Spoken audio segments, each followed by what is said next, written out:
ಶ್ರೀ ಗುರುಭ್ಯೋ ನಮಃ. ಓಂ ನಮೋ ಕಾಳಿಕಾಯೇ ನಮಃ. ವೀಕ್ಷಕರಿಗೆಲ್ಲ ಶ್ರೀ ಅಂಬಾ ಭವಾನಿ ಜ್ಯೋತಿಷ್ಯಂ ಚಾನಲ್ಗೆ ಸ್ವಾಗತ.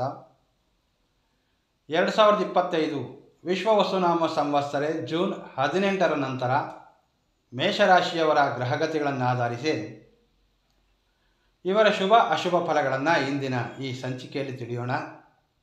ವೀಕ್ಷಕರೇ, ವಿಡಿಯೋ ಪ್ರಾರಂಭಿಸುವ ಮೊದಲು ದಯಮಾಡಿ ವಿಡಿಯೋವನ್ನು ಲೈಕ್ ಮಾಡಿ. ನೀವೆಲ್ಲರೂ ಹೆಚ್ಚಿನ ಸಂಖ್ಯೆಯಲ್ಲಿ ವಿಡಿಯೋವನ್ನು ಲೈಕ್ ಮಾಡೋದ್ರಿಂದ ಈ ವಿಡಿಯೋ ಹೆಚ್ಚಿನ ಜನಗಳಿಗೆ ತಲುಪಲು ಸಹಾಯವಾಗುತ್ತದೆ. ಮೇಷರಾಶಿಯವರಿಗೆ 4 ಗ್ರಹಗಳ ಫಲಗಳು ತುಂಬ ಅದ್ಭುತವಾಗಿವೆ. ರಾಶಿಯಲ್ಲಿ ಶುಕ್ರ, ತೃತೀಯ ಸ್ಥಾನದಲ್ಲಿ ಬುಧ, ದಶಮ ಸ್ಥಾನದಲ್ಲಿ ಚಂದ್ರ, ಏಕಾದಶದಲ್ಲಿ ರಾಹುವಿರುತ್ತಾನೆ.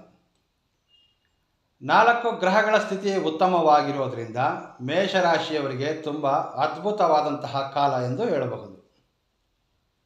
ಈ ಸಮಯ ಶುಭ ಕಾರ್ಯಗಳಲ್ಲಿ ಪಾಲ್ಗೊಳ್ತೀರಿ ಮತ್ತು ಶುಭ ಕಾರ್ಯಗಳನ್ನು ಮಾಡುವಂತಹ ಅವಕಾಶಗಳಿವೆ. ಒಡ ಹುಟ್ಟಿದವರ ಸಹಾಯ ಸಹಕಾರ ಕೂಡಿರ್ತದೆ. ವಿದ್ಯಾರ್ಥಿಗಳಿಗೆ ತುಂಬ ಅನುಕೂಲವಾದಂತಹ ಕಾಲ. ಅವಿವಾಹಿತರಿಗೆ ವಿವಾಹ ಯೋಗ ಕೂಡಿ ಬರುವಂತಹ ಸಮಯ. ವ್ಯಾಪಾರ ಕ್ಷೇತ್ರದಲ್ಲಿರ್ತಕ್ಕಂಥವರಿಗೆ ಉತ್ತಮ ಕಾಲವೆಂದೇ ಹೇಳಬಹುದು. ಮೊದಲಿಗೆ ಈ ಮೇಷರಾಶಿಯವ ಅಶ್ವಿನಿ ನಕ್ಷತ್ರದ 4 ಪಾದಗಳು, ಭರಣಿ ನಕ್ಷತ್ರದ 4 ಪಾದಗಳು, ಹಾಗೆ ಕೃತಿಕಾ ನಕ್ಷತ್ರದ ಮೊದಲ ಪಾದದವರು ಈ ಮೇಷರಾಶಿಗೆ ಸೇರಿರೋರಾಗಿರ್ತಾರೆ.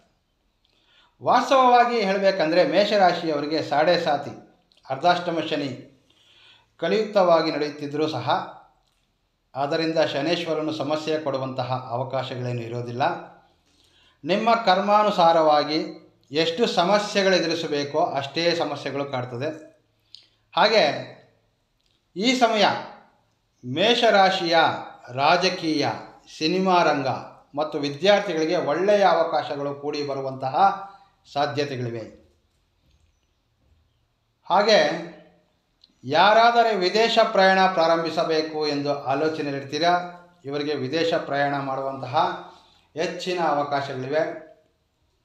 ವ್ಯಾಪಾರ ಕ್ಷೇತ್ರದಲ್ಲಿರ್ತಕ್ಕಂಥವರು ಮಾಡುವಂತಹ ವ್ಯವಹಾರಗಳಲ್ಲಿ ಸ್ವಲ್ಪ ಮಟ್ಟಿನ ಚೇತರಿಕೆ ಕಾಣಲಿದ್ದೀರಿ.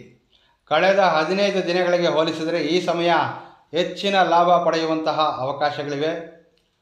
ತಾವು ಮಾಡುವಂತಹ ವ್ಯಾಪಾರ ಕ್ಷೇತ್ರದಲ್ಲಿ ಈ ಸಮಯ ಹೆಚ್ಚಿನ ಗಮನ ಹರಿಸೋದ್ರಿಂದ ತಮ್ಮ ವ್ಯಾಪಾರ ಕ್ಷೇತ್ರದಲ್ಲಿ ಹೆಚ್ಚಿನ ಲಾಭ ಪಡೆಯುವಂತಹ ಅವಕಾಶಗಳಿರ್ತದೆ. ಹಾಗೆ ಉದ್ಯೋಗ ಕ್ಷೇತ್ರದಲ್ಲಿ ತಮ್ಮ ಶ್ರಮಕ್ಕೆ ತಕ್ಕಂತಹ ಗೌರವ ಮತ್ತು ಲಾಭವನ್ನು ಪಡೆಯುವಂತಹ ಸಮಯ ಕೂಡಿ ಬಂದಿದೆ. ಮೇಷರಾಶಿಯವರು ಈ ಸಮಯ ಹಣಕಾಸಿನ ವಿಚಾರದಲ್ಲಿ ಬಹಳ ಎಚ್ಚರಿಕೆಯಿಂದಿರಬೇಕು. ಹಾಗೆ ಯಾರ ಮೇಲೆಯೂ ಹೆಚ್ಚು ನಂಬಿಕೆ ನೀಡಬೇಡಿ. ಈ ಸಮಯ ಅಂದರೆ ಈ ಜೂನ್ ತಿಂಗಳಲ್ಲಿ ನೀವು ನಂಬಿರುವಂತಹ ವ್ಯಕ್ತಿಗಳಿಂದಲೇ ಮೋಸ ಹೋಗುವಂತಹ ಅವಕಾಶಗಳು. ಹಾಗಾಗಿ ಎಚ್ಚರಿಕೆಯಿಂದ ಇರಿ. ಮೇಷರಾಶಿಯವರು ಈ ಸಮಯದ ಆರೋಗ್ಯ ವಿಚಾರ ಗಮನಿಸಿದರೆ ಆರೋಗ್ಯದ ಕಡೆ ಗಮನ ಹರಿಸೋದು ತುಂಬ ಮುಖ್ಯವಾಗಿರ್ತದೆ. ಈ ಸಮಯ ಕೆಲವು ಸಣ್ಣ ಪುಟ್ಟ ಆರೋಗ್ಯ ಸಮಸ್ಯೆಗಳನ್ನು ಎದುರಿಸುವಂತಹ ಅವಕಾಶಗಳಿವೆ. ಹಾಗಾಗಿ ಆರೋಗ್ಯ ಮತ್ತು ಆಹಾರ ಸೇವಿಸುವಂತಹ ವಿಚಾರದಲ್ಲಿ ಸ್ವಲ್ಪ ಎಚ್ಚರಿಕೆಯನ್ನು ವಹಿಸಿ. ಅಜೀರ್ಣ ಮತ್ತು ಚರ್ಮ ಸಂಬಂಧಿತ ವ್ಯಾಧಿಗಳು ಕಾಣಿಸುವಂತಹ ಸಾಧ್ಯತೆಗಳಿವೆ. ಜಾಗರೂಕರಾಗಿರ್ತಕ್ಕಂತಹದ್ದು ಒಳ್ಳೆಯದು. ಮೇಷರಾಶಿಯವರು ಉದ್ಯೋಗ ಕ್ಷೇತ್ರದಲ್ಲಿರುವವರಿಗೆ ಈ ಸಮಯ ತಮ್ಮ ಶ್ರಮಕ್ಕೆ ತಕ್ಕಂತಹ ಪ್ರತಿಫಲಗಳು ಸಿಗುವಂತಹ ಅವಕಾಶಗಳಿವೆ. ಈ ಸಮಯ ನಿಮ್ಮ ಶ್ರಮವನ್ನು ನಿಮ್ಮ ಮೇಲಾಧಿಕಾರಿಗಳು ಗುರುತಿಸುವಂತಹ ಸಮಯ. ನಿಮ್ಮ ಶ್ರಮವನ್ನು ನಿಮ್ಮ ಮೇಲಾಧಿಕಾರಿಗಳು ಗುರುತಿಸುವಂತಹ ಸಮಯ. ಹಾಗೆ ಉದ್ಯೋಗದಲ್ಲಿ ಪ್ರಮೋಷನ್ ಪಡೆಯಲು ಬಹಳ ಅವಕಾಶಗಳಿವೆ. ಉದ್ಯೋಗ ಮಾಡ್ತಕ್ಕಂತಹ ಕಚೇರಿ ಅಥವಾ ಕಾರ್ಯಾಲಯಗಳಲ್ಲಿ ಹೆಸರು ಮತ್ತು ಗೌರವವನ್ನು ಪಡೆಯುವಂತಹ ಸಾಧ್ಯತೆಗಳು ಹೆಚ್ಚಾಗಿವೆ. ಅನೇಕ ದಿನಗಳಿಂದ ಸಾಧ್ಯವಾಗದೇ ಇರುವಂತಹ ಕೆಲಸ ಕಾರ್ಯಗಳು ಈ ಸಮಯ ಪೂರ್ಣಗೊಳ್ಳಲಿವೆ.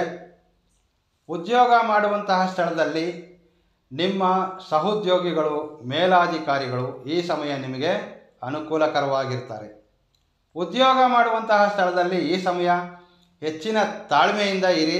ಇದರಿಂದ ನಿಮಗೆ ಹೆಚ್ಚಿನ ಅನುಕೂಲಗಳಾಗುತ್ತೆ. ಯಾವುದೇ ವಾದ ವಿವಾದ ಅನಗತ್ಯ ಚರ್ಚೆಗಳಿಗೆ ಪ್ರಯತ್ನವನ್ನು ಮಾಡಬೇಡಿ. ಮೇಷರಾಶಿಯ ವ್ಯಾಪಾರ ಕ್ಷೇತ್ರದಲ್ಲಿರ್ತಕ್ಕಂಥವರಿಗೆ ತಮ್ಮೊಂದಿಗೆ ವ್ಯವಹರಿಸುವವರಿಗೆ ತಾಳ್ಮೆಯಿಂದ ವರ್ತಿಸೋದರಿಂದ ಮತ್ತು ಗ್ರಾಹಕರೊಂದಿಗೆ ಪ್ರೀತಿ ವಿಶ್ವಾಸದಿಂದ ವರ್ತಿಸೋದರಿಂದ ಹೆಚ್ಚಿನ ಲಾಭ ಪಡೆಯುವಂತಹ ಅವಕಾಶಗಳಿವೆ. ಆದಾಗ್ಯೂ ಸಹ ನಿಮ್ಮೊಂದಿಗೆ ವ್ಯವಹರಿಸುವಂತಹ ವ್ಯಕ್ತಿಗಳೊಂದಿಗೆ ಜಾಗರೂಕತೆಯಿಂದಿರಿ.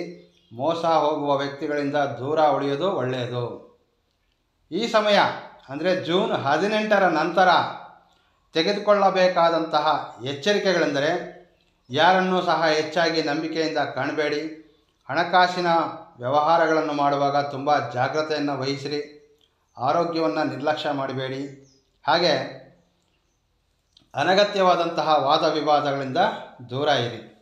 ಎಂತಹ ಸಮಯದಲ್ಲೂ ಸಹ ತಾಳ್ಮೆಯಿಂದ ವರ್ತಿಸಿರಿ.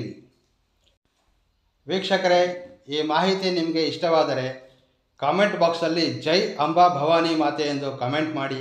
ಈ ವಿಡಿಯೋವನ್ನು ಲೈಕ್ ಮಾಡಿ. ನಿಮಗೆ ತಿಳಿದಿರತಕ್ಕಂತಹ ಸ್ನೇಹಿತರೊಂದಿಗೆ ಈ ವಿಡಿಯೋವನ್ನು ಶೇರ್ ಮಾಡಿಕೊಳ್ಳಿ. ಮುಂದಿನ ಸಂಚಿಕೆಯಲ್ಲಿ ಭೇಟಿಯಾಗ್ತೇನೆ. ನಮಸ್ಕಾರ. ಸರ್ವೇ ಜನೋ ಸುಖಿನೋ ಭವಂತು.